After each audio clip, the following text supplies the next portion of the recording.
छुटाने के लिए थोड़ा मधु से स्नान कराए जिससे कि अच्छे चीकने हो जाएं।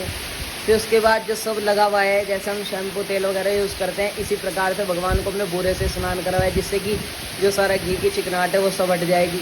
फिर उसके बाद दोबारा से हमने पंचामृत से स्नान कराया। पंचामृत में क्या कि एक चांदी के घड़े में दूध रखा है, एक चांदी के घड़े में दही रखी है, एक चांदी के घड़े में घी रखा है, एक चांदी के घड़े में बूरा रखा है, एक चांदी के घड़े में शहद रखा है, और इन सबको मिला दे तो एक बड़े चांदी के पात्र में पंचामृत बना के भगवान शंकर के ऊपर हमने स्नान करा दिया है। अब भगवान शंकर को स्नान कराने के बाद हमने शुद्ध जल से स्नान कराया। अब जिस नदी में, जहाँ पर भी ये वीडियो जा रही है, जिस नदी आपके पास हो, जो भी नदी आपके पास हो या जिस नदी का आपके पास जल हो, उस जल से आप स्नान करा रहे हो भगवान शंकर का।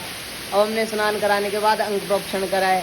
अब फिर उसके बाद हमने अभिषेक शुरू कराया श्रृंगी से। अब श्रृंगी से अभिषेक होने के बाद हमने न्यास कराया अपना, जैसे हम न्यास करते हैं हमने न्यास कराया भगवान शंकर का। अब हम श्रृंगार करेंगे। अब सबसे पहले तो हमने पोंछ के भगवान को अंग प्रोक्षण करके, जैसे हम नहाने के बाद अंग प्रोक्षण करते हैं उसी प्रकार हमने भगवान शंकर का अंग प्रोक्षण किया। फिर उसके बाद इत्र की सेवा दी। इत्र से भगवान शंकर को अच्छे से मालिश करी। अब मालिश करने के बाद भगवान शंकर के हमने भस्म लगा दी है। भस्म के बाद हमने लाल चंदन का तिलक लगाया है। फिर उसके बाद अब आपको पता है श्रृंगार